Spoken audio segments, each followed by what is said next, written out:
On a dark autumn night in Charlotte, North Carolina, a young pregnant woman is targeted in a drive-by shooting.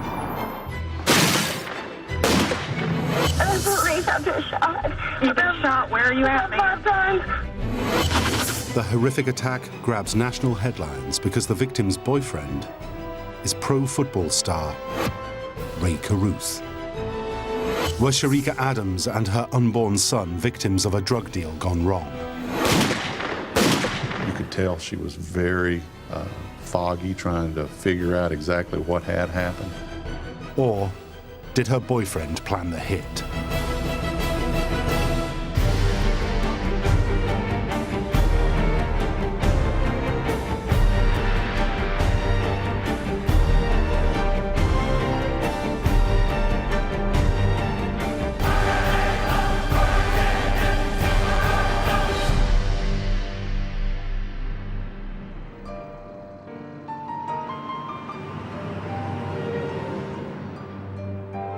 Shericka Adams grew up in Charlotte, North Carolina. She was her mother Sandra's only child. Well, Shericka, even as a child, was very focused, very determined. She knew exactly what she wanted, just vivacious, full of life. She was like a little light bulb. I mean, she was just a bright spirit, basically. I think a lot of things that your parents try to teach you, that you can do anything or be anything you want to be in life, she believed that about herself. By the time she turns 21, Shericka's as determined as ever, forging a career in real estate with a busy social life. She always knew, like, where the latest party was, and she knew some pretty influential people, so it was always pretty much a new experience going with her. I never knew where it was going to take me or who I'd meet. It's at a party in Charlotte in 1997 that Shericka meets football player Ray Carruth. She called me on the phone, told me she met this great guy, and she couldn't believe he was, so much fun. Carruth is a talented college football player who has recently been drafted by Charlotte's NFL team, the Carolina Panthers. He has signed a 4-year contract worth close to $4 million. Born in California, Carruth had always dreamed of playing pro ball. Now at 23, he's hit the big time. The young athlete and Shericka become an item almost immediately. Just knowing his personality and her personality, I think they had a lot of fun together. We probably laughed a lot because Ray was a very upbeat, funny person. Then, on Mother's Day 1999, Shericka tells her mother she's expecting a baby. And the father is Ray Carruth. That was like one of the best Mother's Day presents that I could get, knowing that I would have a grandchild. She was so excited about the news. She was just glowing, very excited. Still, Shericka knows she's not the only girl in Carruth's life, and she's not happy about it. He was involved with other women, and Shericka was such an outspoken person, and she wasn't trying to be number one. She was wanting to be the only one. But Carruth had left a string of ex-girlfriends behind, and he'd already fathered a son in California. He shows no sign of changing his ways. She decided for herself she was just going to end the relationship, and they would be co-parents, is what she called it, and just both have a part in their child's life, but it might be better if they didn't date. For Carruth, the news of Shericka's pregnancy comes at a bad time. Though his first season with the Panthers had been spectacular, he'd been plagued with injuries ever since. Rumors start circulating that he's becoming a burden to the team, and Carruth is worried. Already paying child support for his son in California, it seems the last thing he wants is another child. His first reaction was he wanted her to have an abortion, and she was very adamant that she was not going to have an abortion. I think that he was used to being in charge of the decisions that were being made. And with Shericka, he didn't have control. over what was going to happen. But when he realizes Sharika is determined to keep the baby, Carruth gradually appears to accept the idea. As time went on, he seemed to get more excited about it. He was going to doctor's appointments. He even had gone to Lamaze class with her. In November 1999, Carruth invites Sharika out on a date. She wrote in her journal was their first official date as a couple again. That they had decided that they were going to work things out, and so she was excited. Sharika meets Carruth at his home, and the two of them go to the movies.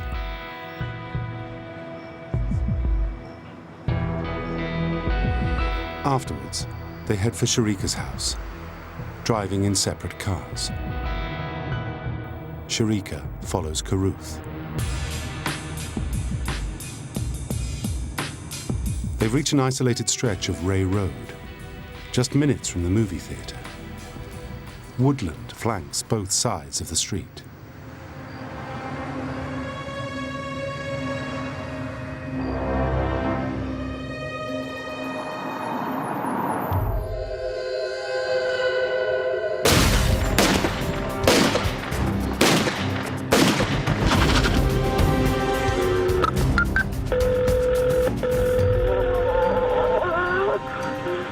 Baker, you need police, fire, or medic? Police, I've been shot. You've been shot? Where are you at, My man? son, come on. Listen to me. You're on a wireless phone. I don't know where you are, so tell me where you are, man. Where are you at? At the Calvary Church on the Calvary Church. left side in Jeff Street. You're where? Ma'am, Ray Road. You're on Ray Road. Sharika has been shot 4 times in the back and neck. She manages to keep the car moving, drives it onto the lawn of a nearby house, and there, struggling in pain, she calls for help. Okay, where are you shot at, ma'am? I don't know. I was driving. You were driving and someone shot you? Yes. Did you see the person that shot you? I'm 8 months pregnant. You think about what must have been going through her mind at the time. I'm going to connect you to medic. Continue to talk to them because, ma'am, we have to help you. We have to find out where you are. Stay with me on the line. Ma'am, stay with me. Stay with me. Keep talking to me, ma'am. You would hate for anybody to experience that. And especially with her carrying a child.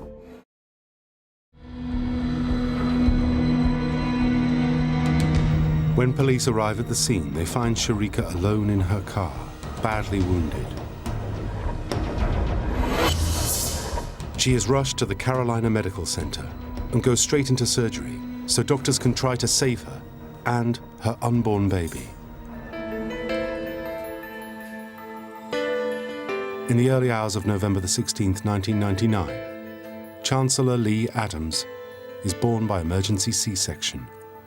He's 10 weeks premature. And the little boy has not escaped unharmed. They really gave me a very grim prognosis because he lost so much oxygen and so much blood. Every part of his brain had been affected. And the neurologists were telling me that, basically he might just be existing, that he wouldn't be able to walk or talk or learn. Sandra's first reaction after arriving at the hospital is to call Ray. She knew Sharika had been on a date with him that night. I repeatedly just called him on his cell phone. I was trying to contact him, and I never heard anything from him, and it took hours before he actually came to the hospital.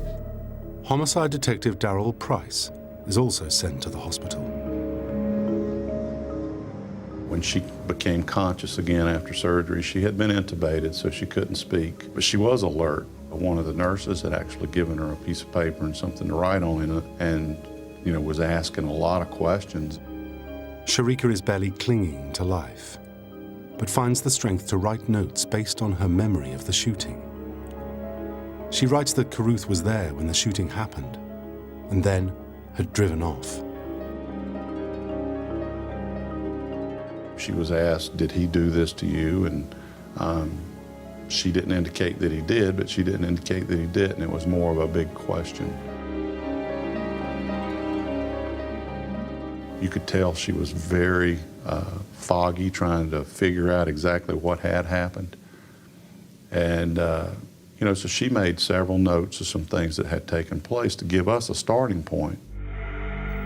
Shortly after talking to detectives, Sharika falls into a coma. Police ask Ray Carruth where he went after going to the movies with Sharika. He claims he went straight to a friend's house, which the friend corroborates. But Detective Price isn't convinced. He decides to go back and try to pinpoint the time of the shooting. When she called 911, our computers document the exact time she's calling. And we knew that the shooting probably took place then or a minute or two prior, but not a whole lot of time. So we knew pretty much the exact time. Next, Price needed to locate Carruth at the time of the shooting. It turns out he was also talking on his cell phone when Sharika was calling 911.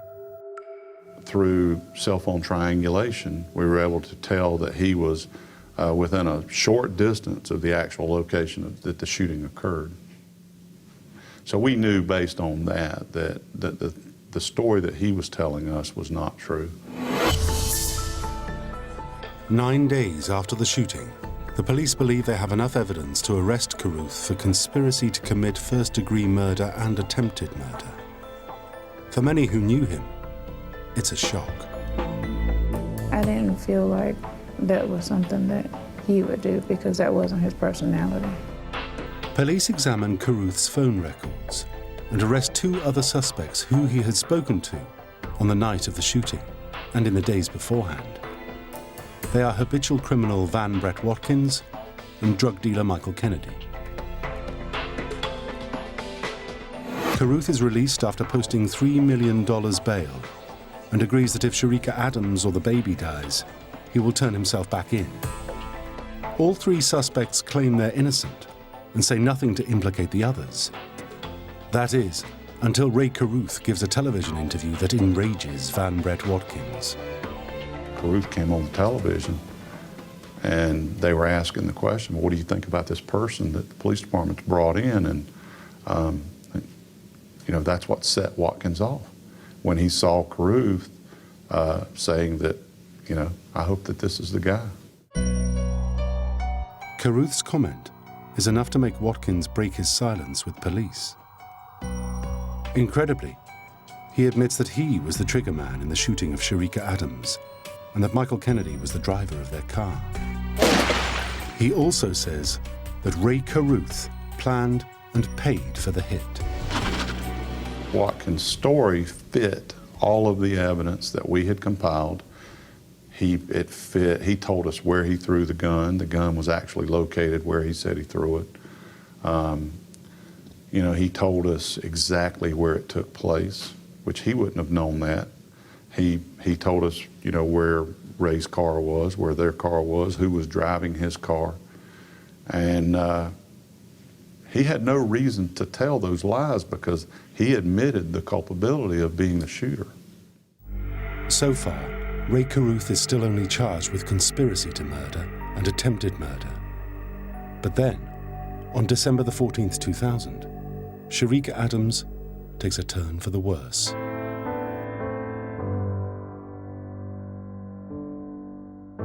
When her vital organs were shutting down and they knew that she wouldn't have a good quality of life, you know, I made the decision to have them take her off life support because I knew how vivacious she was.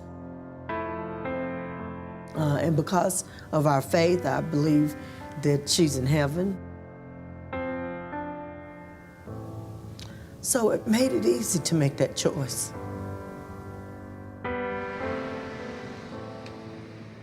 When Carruth hears Sharika has died, he doesn't keep to the agreement to turn himself back in. He runs.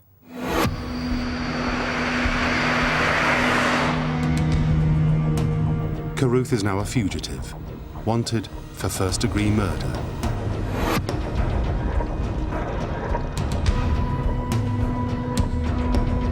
Police and the FBI launch a search. After just one day, and acting on a tip, they find him, hiding in the trunk of a friend's car in Wildersville, Tennessee. At 5:45 p.m. Central Time, Ray Caruth was arrested by FBI agents at this Best Western Motel. The tip that led to Caruth's capture came from an astonishing source, his own mother. Apparently fearing he might be shot by police if they cornered him, she had turned him in. On November the 20th, 2000, at Mecklenburg County Superior Court, Ray Caruth goes on trial for his life. If he's found guilty, he will face the death sentence. Prosecutor Gentry Cordill lays out the state's case. He says the most compelling witness will be the victim herself. And I ask you to listen to one tough little lady putting up a heck of a fight for life. Hers and the baby's. The courtroom listens in silence as Shericka Adams' 911 call is played. Okay, can you tell what part of your body you're shot on? My back, my neck. Okay, how'd this happen? I was following my baby's daddy, Ray Caruth, the football player. So you think he did it? He slowed down, and the car pulled up beside me. And then shot at you? Yes. The atmosphere in court was very hushed when they played the call, and even people on the defense side were just holding their breath. And then where'd he go? He just left. Okay, all right, what's his name? Ray Caruth, he played for the Panthers. Okay, what's his name? Ray Caruth. It really was a very proud moment for me to sit there and listen.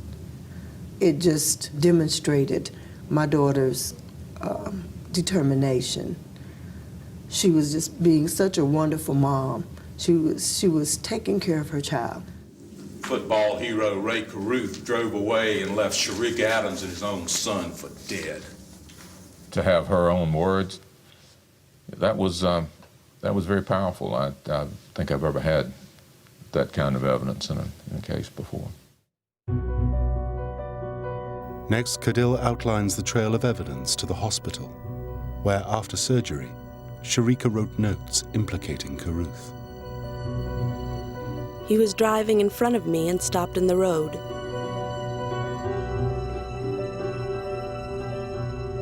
And a car pulled up beside me and he blocked the front.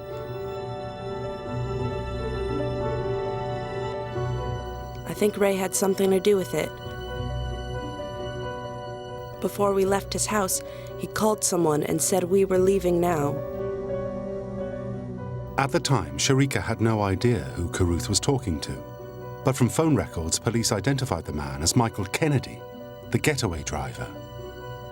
Now, incredibly, partway through the trial, Kennedy, who had previously denied involvement in the shooting, decides to become a witness for the prosecution. He points the finger firmly at Caruth.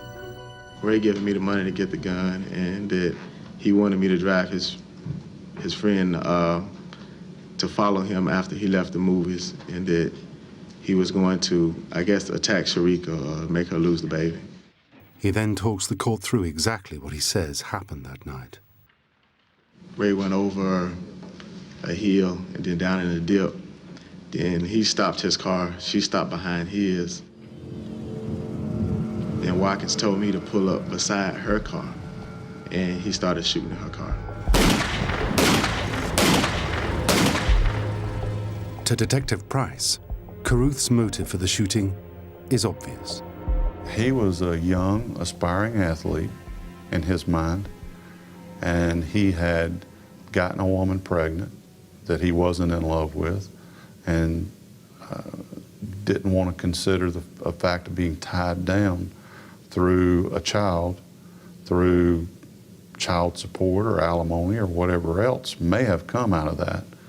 And he felt that the easiest thing to do would be to have her killed. With the dying words of Shericka Adams, her notes, and Michael Kennedy's testimony, the prosecution is feeling confident. Now, it's the defense's turn to present their case. His intention on November the 15th, members of the jury, was to be the best father he could be. Carruth's defense attorney, David Rudolph, looks to undermine the prosecution's witnesses.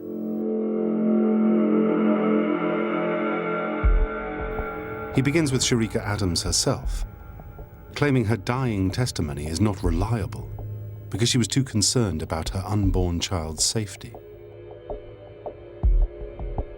Next, Rudolph turns his attention to Michael Kennedy and Van Brett Watkins, the confessed triggerman who cut a deal with prosecutors in return for a lesser charge and a lighter sentence.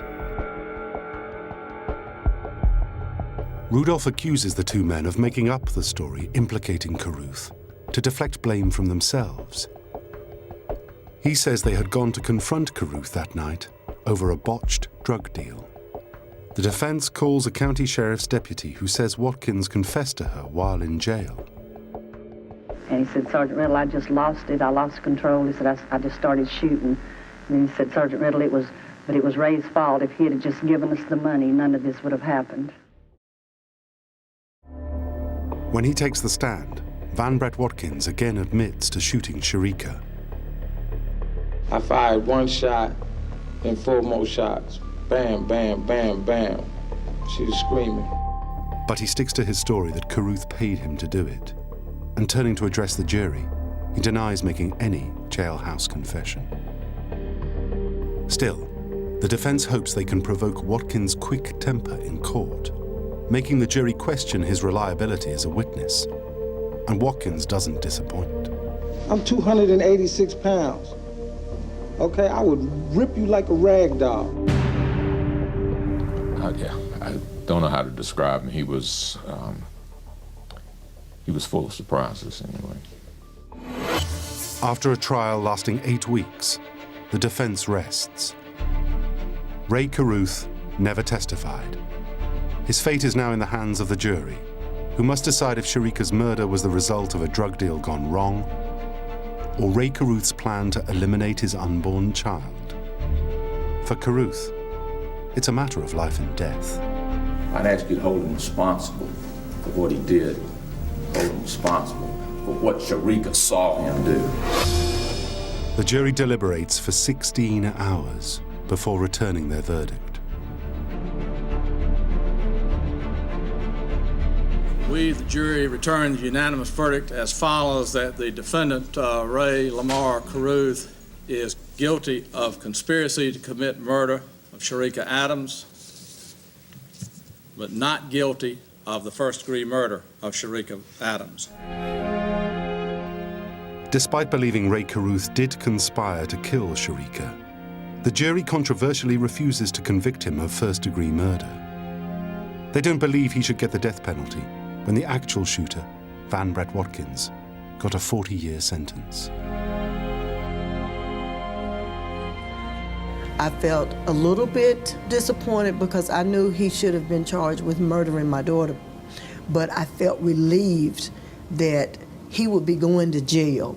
He would not just be walking out of that courtroom, going back to his all-star life as a professional football player. Shericka's mother, Sandra, makes a heartfelt plea to the judge to give Carruth the maximum possible sentence. I just knew that I wanted that judge to understand that my daughter's life stood for something, that she had a meaningful life. Let him take a punishment, not of a little boy, but of a man for one time. Let him be held responsible for the acts that he's done. Being able to make that impact statement was my one and only chance, I thought, at getting across how important that it was for justice to prevail. And I wanted to convey that with all the intensity, with all the emotion, with everything that I had in me. On January the 22nd, 2001, Ray Carruth is sentenced to 18 to 24 years in a North Carolina state prison. Because he was a star player, he felt he was above the law. It doesn't matter about how much money you have, how much status you have responsibility, and you have to be accountable for your actions. to think that someone that has that place in society could commit this heinous of a crime, I think it bothers people to the point they don't want to believe it. Had she died at that spot, I'm not sure this case would have ever been solved. Yeah, you ready to get on Lexi? You ready to get on Lexi? Yeah. Ever since her daughter's death, Sandra has cared for Sharika and Caruth's son, Chancellor Lee. Chancellor is definitely our miracle boy. He's doing so well. Everything that the neurologist told us, the grim prognosis, you know, I never believed it, I never accepted it. You ready, Lee? Whoa, oh, Good job. Oh, walk on, that's right. I believe that Sharika's in a much better place. We'll see her again. Chancellor knows Mommy as his mommy angel. I miss her tremendously, but I have her in my heart, and I have her in Chancellor.